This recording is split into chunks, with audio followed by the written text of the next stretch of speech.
Boa noite a toda a igreja, nossos amigos, nossas visitas.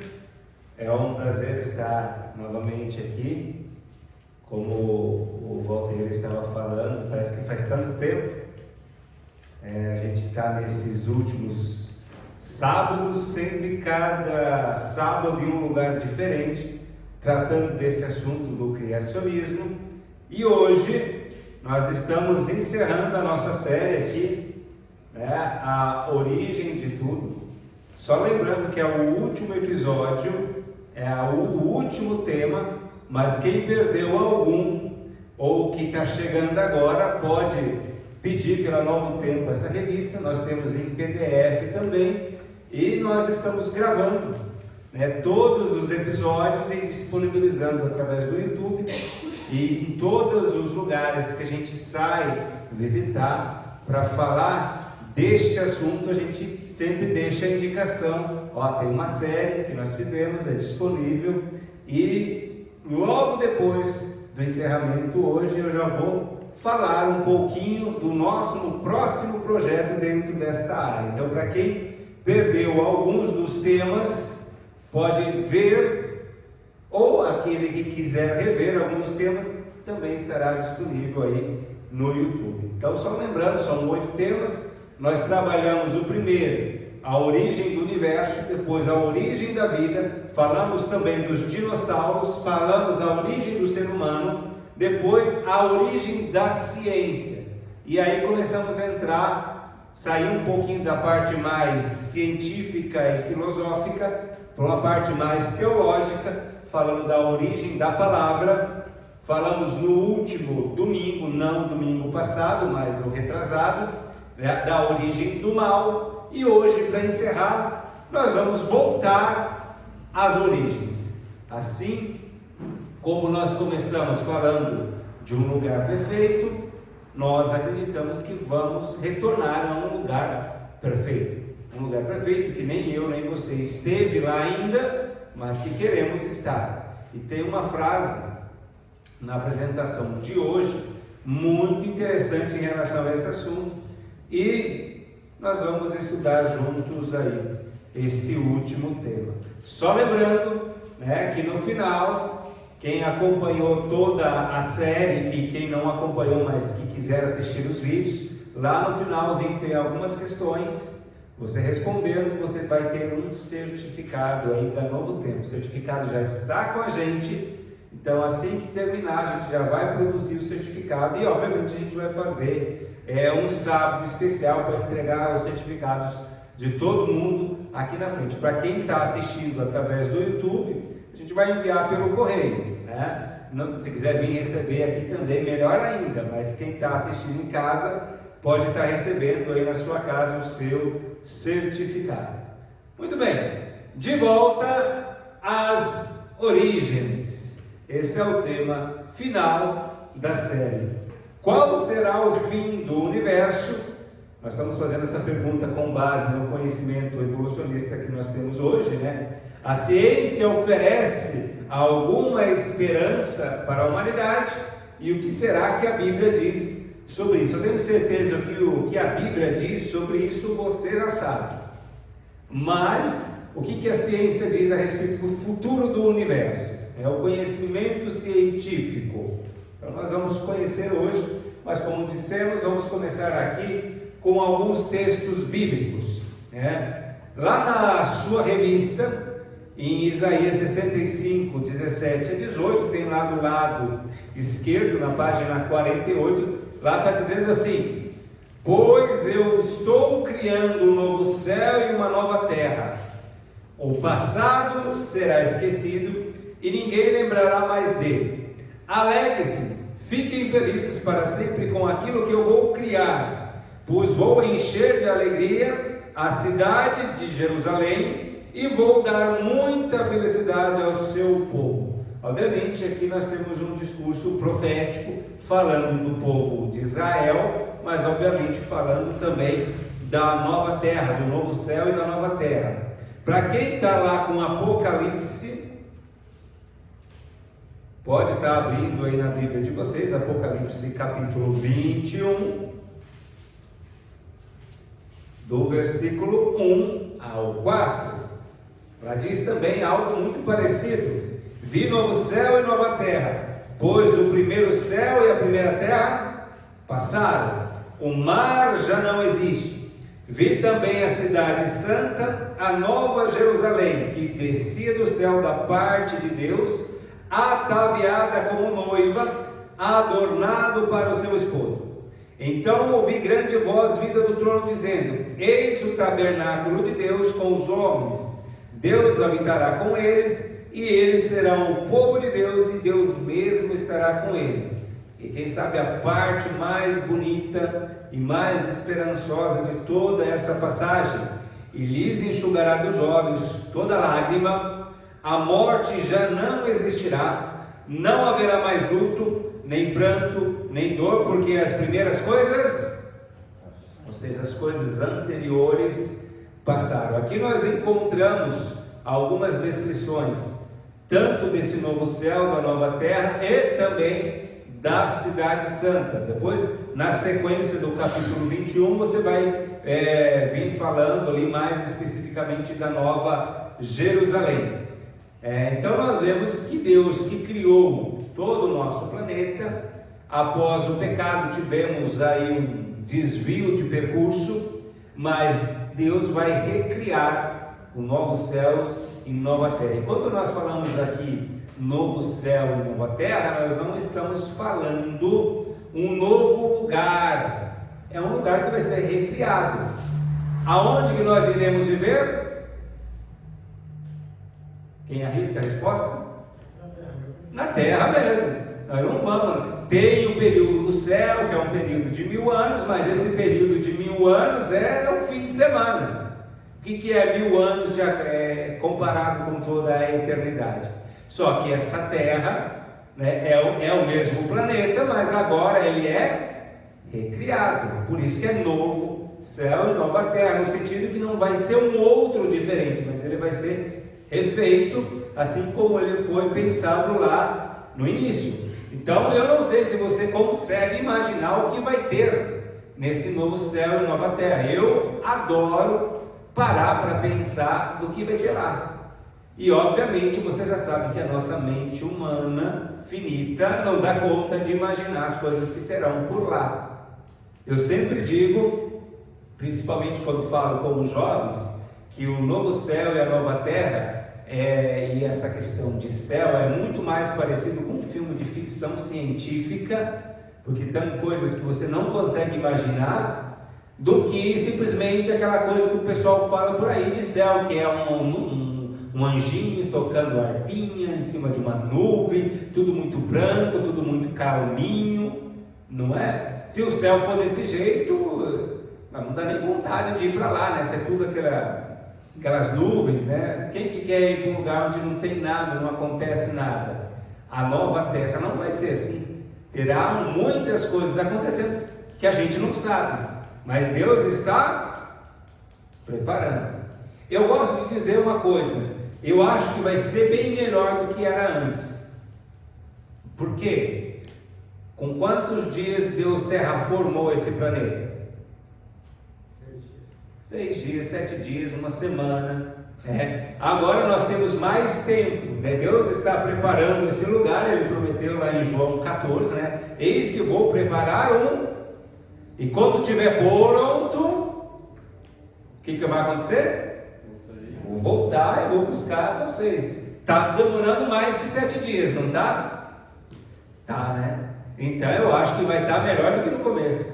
Vai ter mais atrações, vamos dizer assim, mais coisas, e a gente vai ter mais contato. Eu fico imaginando, obviamente que eu não tenho uma base teológica para dizer o que vai ter, porque tudo que a gente falar o que vai ter lá é coisa da nossa cabeça, né? Revelações da Bíblia nós temos muito pouco sobre esse novo céu e nova terra. Nós temos a ideia que vai ter uma cidade que vai descer, e olha que doido isso, né? Nós temos uma cidade que voa. A Nova Jerusalém vai sair lá de um lugar que a gente chama de céu, né, porque é a palavra que a gente conhece, mas é um outro lugar. Essa cidade vem através do espaço, e o que acontece com ela? ela pousa no planeta Terra, né? E lá é o centro do governo de Deus agora.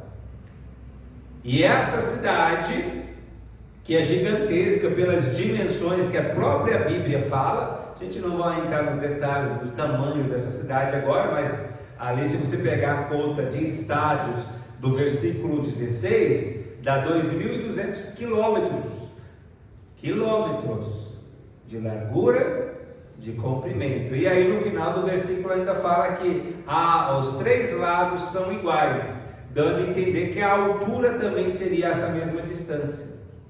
Se essa medida é literal, eu não sei.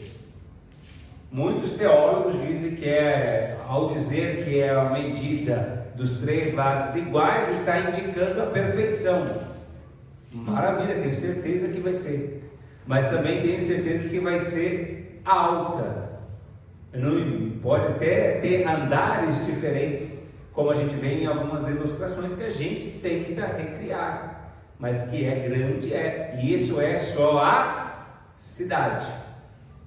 Depois nós temos o restante do planeta aí, né? E obviamente que a gente vai ter contato e possibilidade de aprender muito mais de outras coisas. Então essa cena que a gente tinha lá no Éden vai voltar a acontecer, tá? Essa cena que é possível hoje, quem sabe com muito treino do leão, né? Crescendo junto, a gente já viu algumas coisas assim na internet. Você olha, né? Tigres e leões e onças convivendo com cachorros, né? E por que não ataca o cachorro?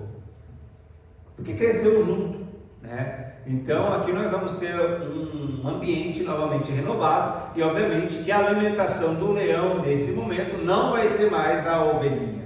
Então essa é uma imagem que nos faz lembrar que a harmonia entre todos os animais voltará a existir, inclusive entre nós também. Doença, choro, morte não haverá. Parece um sonho?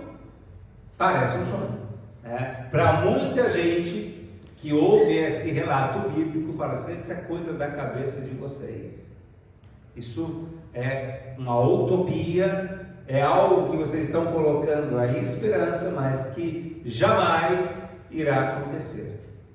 Nós temos dentro do evolucionismo o quê? E dentro, eu não digo da ciência, porque a ciência se diferencia em muitos pensamentos, mas dentro do quadro do evolucionismo, você tem a evolução até chegar no ser humano. Você nasceu agora, o seu futuro é certo.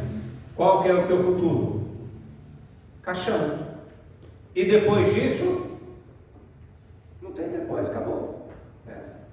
Você viveu a vida que você tinha para viver e acabou, né? Então você pode ter vivido uma vida maravilhosa por aqui, pode ter aproveitado algumas coisas aqui ou não, mas de acordo com o pensamento materialista, você vai morrer e por ali acaba. Não existe nada de além disso.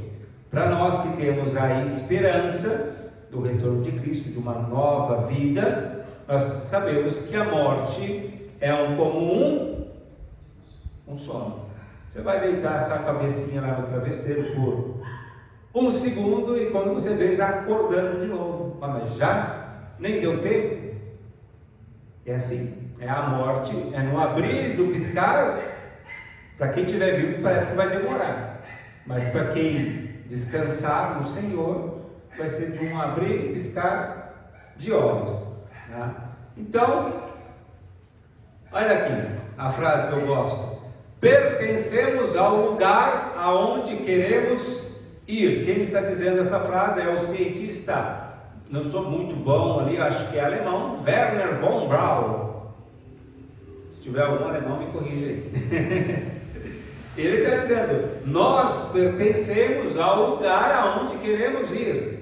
Eu, como trabalho com língua italiana, eu falo todo dia da Itália, então muitas vezes eu estou mais lá do que aqui, inclusive nos fins de semana.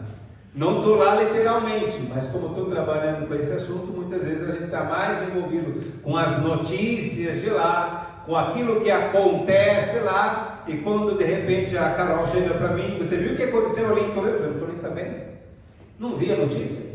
Por quê? Eu não estou acompanhando as coisas que estão acontecendo na minha cidade, estou acompanhando as coisas que estão acontecendo lá do outro lado do mundo. Então a nossa mente, ela tem que estar voltada para onde a gente quer ir, esse lugar especial que Deus está criando. Então é lógico concluir que ali, tudo aquilo que hoje a gente passa pelo sofrimento, esse sofrimento terá um fim. Nós temos aqui alguns pensamentos bem interessantes do C.S. Lewis. Para quem não conhece esse autor aqui, ele era ateu primeiro, depois ele se converteu ao cristianismo, e praticamente todo trimestre você tem uma citação de uma obra dele na lição da escola sabatina. C.S. Lewis, para quem não conhece, ele é o autor das Crônicas de Nárnia. Alguém já viu o livro As Crônicas de Nárnia? Alguns? Então, é uma boa indicação aqui também, Então ele diz isso aí, ó. O que ele diz? Eu vou ler por ali pelo quadro, porque aqui na revista não está essa citação, ó. As criaturas não nascem com desejos, a menos que exista satisfação para eles. Um bebê sente fome, bem, existe uma coisa chamada comida. Um patinho quer nadar, existe uma coisa chamada água. Então, se eu encontrar em mim algum desejo que nenhuma experiência nesse mundo possa me satisfazer, só existe uma explicação possível: é que fui projetado para um outro mundo, para um outro lugar. Se você perguntar aqui quem quer viver para sempre ou eternamente, dificilmente alguém vai falar que não. Todo mundo quer viver, no máximo, viver bem. Neste mundo a gente às vezes tem condições para isso, mas a gente passa por muitas dificuldades, acidentes, doenças. Então, se a gente pudesse evitar tudo isso, a gente evitaria, Então, esse desejo de eternidade, quem é que colocou no nosso coração? E se esse desejo existe, é porque existe um lugar que pode satisfazer esse desejo. Antes de prosseguir com o meu caminho e lançar o meu olhar para a frente, e aqui, vamos ler essa frase, essa está na revista, e aí vocês vão tentar adivinhar quem escreveu essa frase aqui, Antes de prosseguir em meu caminho e lançar o meu olhar para a frente, uma vez mais elevo só minhas mãos a ti, de quem eu fujo. A ti, das profundezas do meu coração, tenho indicado altares festivos para que, em cada momento, tua voz me pudesse chamar. Sobre esses altares estão gravadas em fogo palavras ao Deus desconhecido. Deus sou eu, embora até o presente tenha me associado aos sacrilégios. Deus sou eu, não obstante os laços que me puxam para o abismo. Mesmo querendo fugir, sinto-me forçado a servir-te. Eu quero te conhecer, desconhecido. Tu que me penetras a alma, e qual turbilhão invades a minha vida. Tu, o incompreensível, mas meu semelhante. Quero te conhecer, quero servir só a ti. Quando você olha essa frase, essa expressão, esse pensamento bem profundo, você diria: quem escreveu uma frase como essa? Um cristão ou um ateu? A primeira resposta que vem na sua cabeça é um cristão. Pois não, quem escreveu essa frase foi ninguém mais que Nietzsche. Nietzsche foi um dos caras que falou assim, ele declarou a morte de Deus praticamente. Falou assim: a partir de hoje Deus não é mais necessário, Deus está morto.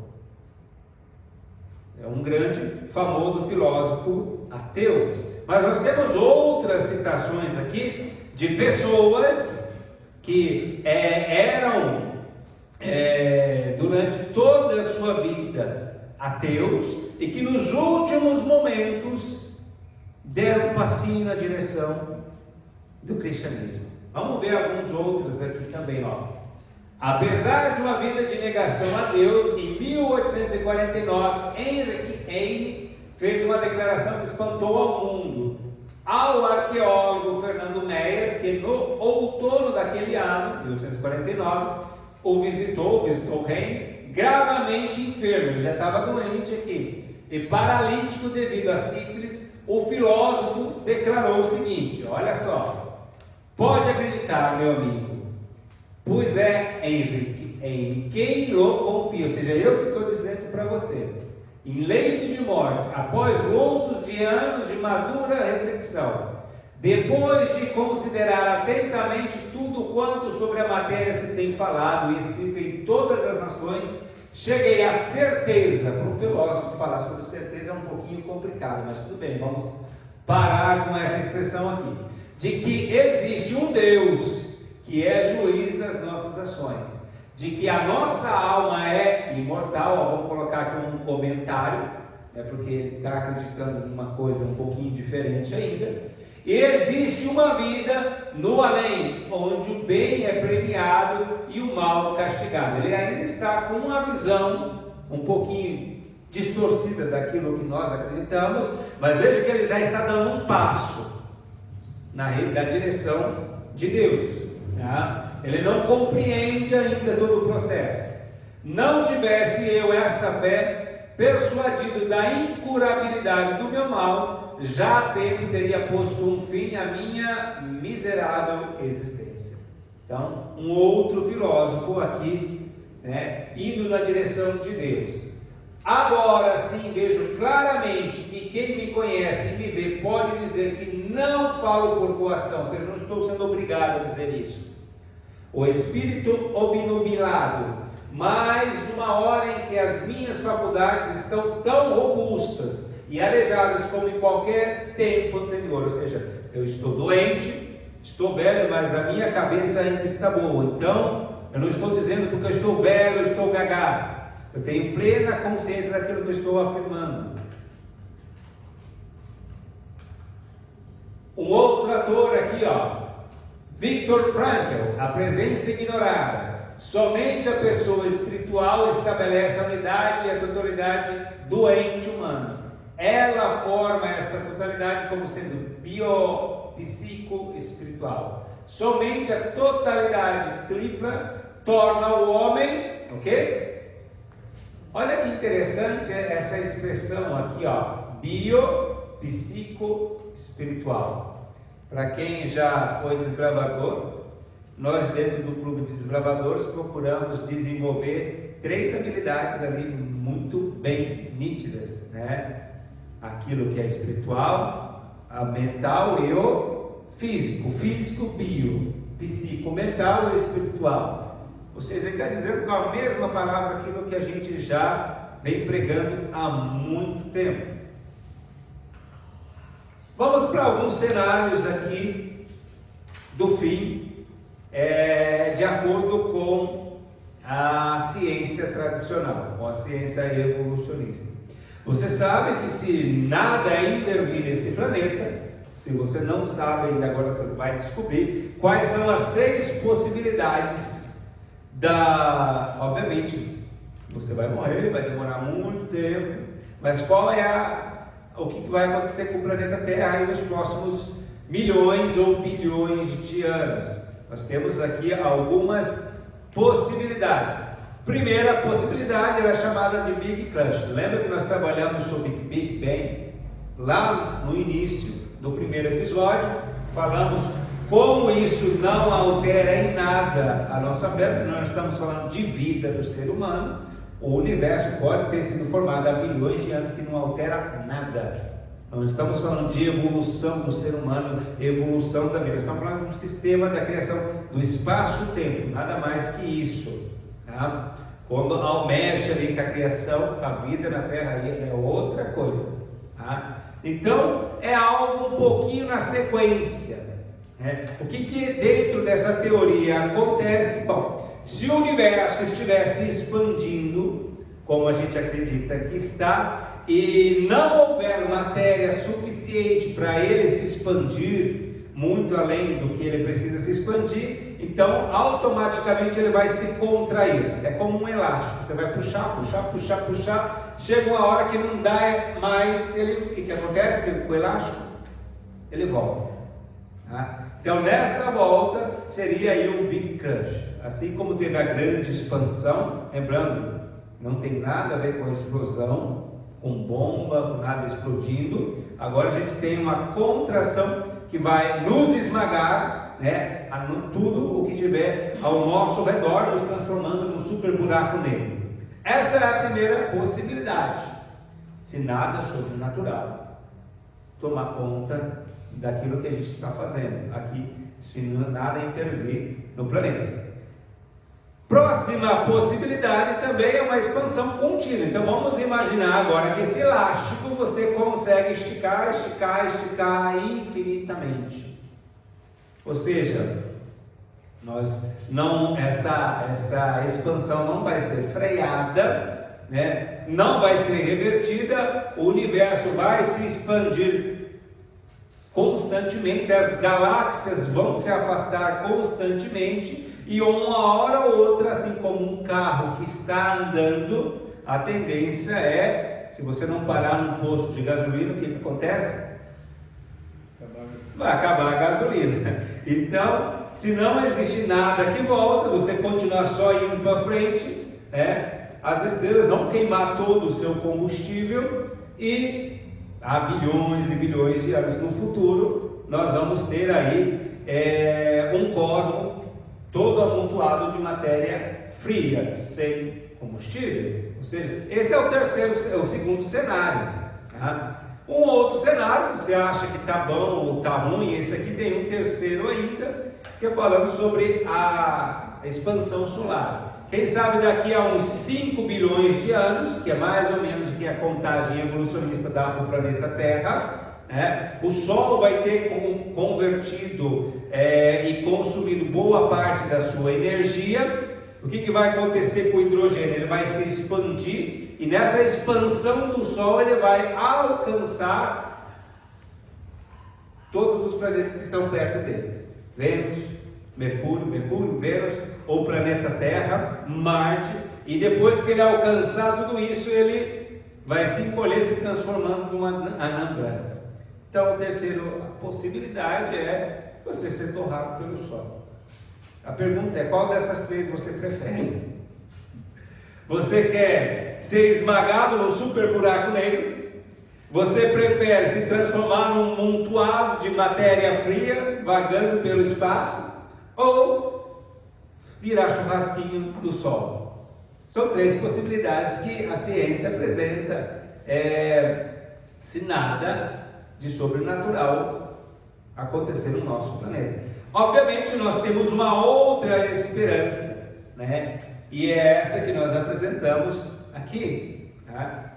Nós não somos desamparados.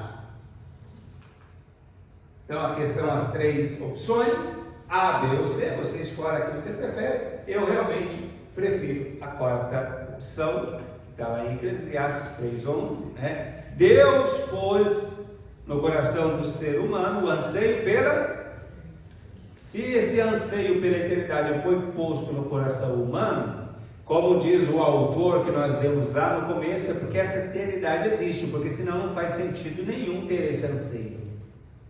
Eu posso ter um anseio em comprar uma casa, um carro? Posso ou não posso? Sim? Porque é possível comprar uma casa e um carro. Eu posso comprar um planeta? Eu posso ter anseio em comprar um planeta, comprar uma estrela?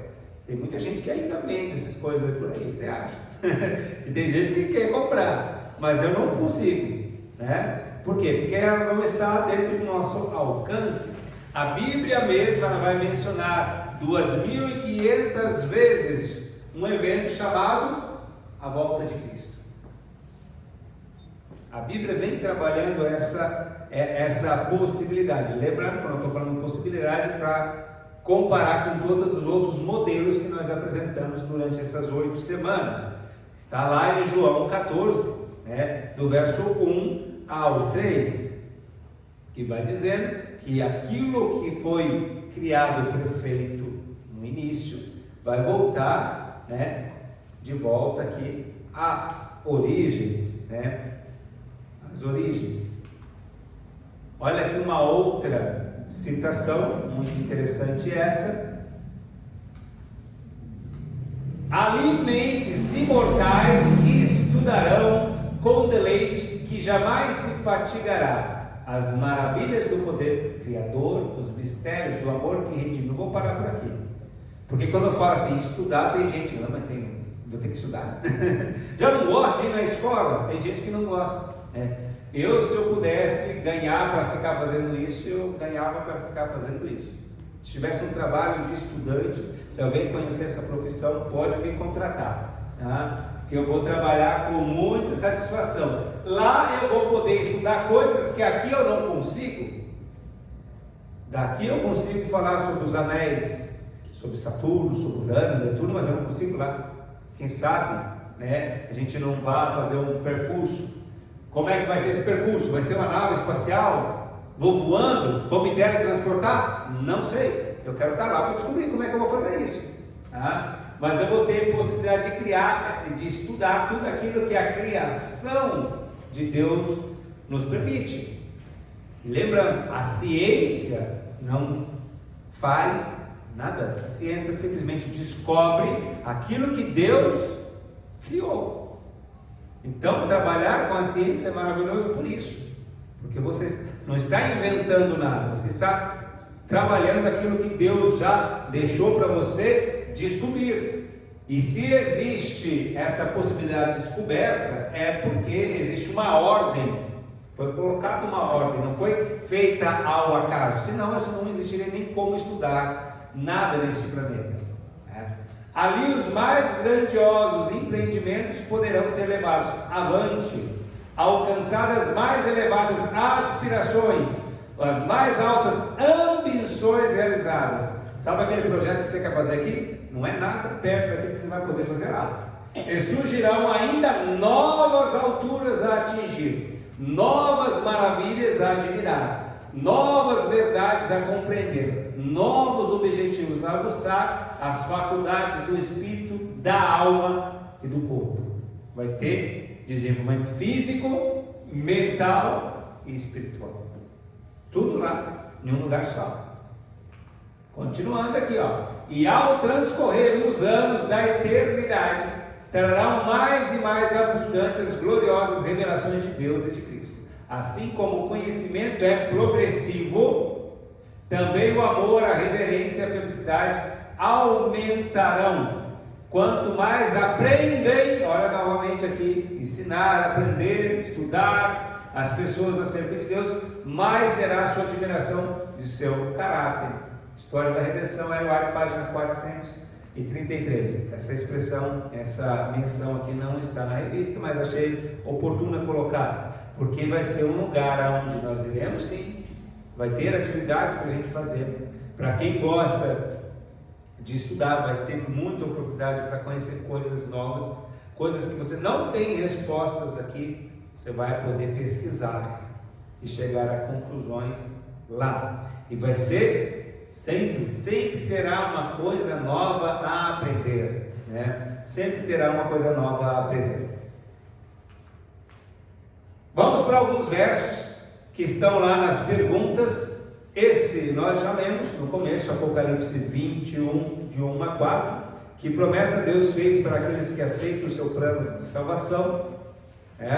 Novamente tem lá o leãozinho com a ovelhinha, agora um outro desenho, mas você já leu, então você pode escrever a sua resposta ali no final. E temos mais 3 versículos, Gênesis 2, 1 a 3, vamos falar de um dia agora. Que dia especial celebra a nossa fé no Criador e continuará sendo um eterno lembrete do seu poder e do seu amor. Tenho certeza que você já sabe a resposta, mas vamos para a Bíblia. Gênesis 2, 1 a 3 diz: no 7º dia Deus já havia concluído a obra que realizara e neste dia descansou. Abençoou Deus o 7º dia e santificou, porque nele descansou de toda a obra que realizara na criação. Você já sabe que Deus não se cansa. E é interessante a gente analisar, e a gente estudou isso na escola sabatina durante essa semana também, Que se Deus não se cansa, o ser humano se cansa. Mas a pergunta que eu faço, do que Adão e Eva estavam cansados? Porque eles foram criados em que dia? No sexto dia. No sexto dia já entrou depois o sétimo. Imagina que você começa a trabalhar numa empresa e no dia seguinte que você vai começar o serviço, o patrão fala, não precisa ir trabalhar hoje não, porque agora é férias coletivas. Você só vai receber o salário do dia, mas não precisa trabalhar. Você já entra descansando. Veja, o ser humano, ele já entrou descansando. Teve algum trabalhinho ali no sexto dia, de dar nome, alguma coisa, mas é interessante que aqui não tem muito a ver com o descanso, porque nem Deus, nem o ser humano, naquele ambiente perfeito, estavam cansados para parar um dia inteiro e descansar. Esse dia que tem a ver mais com comunhão. Agora que está tudo criado, que está tudo pronto, vamos organizar um dia a mais nessa semana, para a gente fazer o quê? Vamos fazer um piquenique junto. Olha que importante isso para as crianças, né? Os adultos pegarem as crianças, vamos num dia de sábado, né? Depois do culto, vamos lá onde tem um rio, vamos lanchar, vamos fazer uma coisa diferente, vamos ver Deus na natureza, porque é Deus que criou. Vamos mostrar o amor de Deus ali nas plantas, nos animais, no cuidado, mesmo nesse mundo de pecado que nós vivemos, a gente consegue ver isso ainda. Imagina como era lá no Éden. Então, é um dia de comunhão. Obviamente, a gente tem o descanso, inclusive a palavra Shabbat, né, lá do hebraico, tem a ver com descanso, né, mas nem Deus, nem Adão e Eva estavam cansados para parar o dia inteiro. Então, o que eles fizeram nesse sábado? Passaram o dia juntos, caminhando pelo jardim. Imagine que Deus estava mostrando, olha, cada um dos lugares, esse aqui é um rio, o rio que sai do Éden, passa pelo jardim, se divide em 4 braços. Olha aquele animal lá que você deu o nome, agora preste atenção na característica dele. Você não viu? Ele tem uma bolsa aonde o filhote vai ficar quando nascer um filhote. E Adão, nossa. Imagine quando você vê um animal pela primeira vez, você não fica espantado, principalmente quando é um animal que você não conhece. Essa é praticamente a mesma sensação que Adão e Eva teve nesse dia. Quanta coisa nova Deus não estava apresentando para eles ali nesse dia. E eu tenho certeza que vai ser assim novamente. Deus vai nos apresentar, olha, vocês não têm mais esse animal, vocês, por causa do pecado, esse animal se extinguiu. Nós falamos de dinossauro aqui, né? Quem sabe vai ter o dinossauro lá de novo. Então vamos estudar um pouquinho dele, né? Isaías 66, versículo 22 e 23, é o último verso, vamos ler ele. Isaías 66,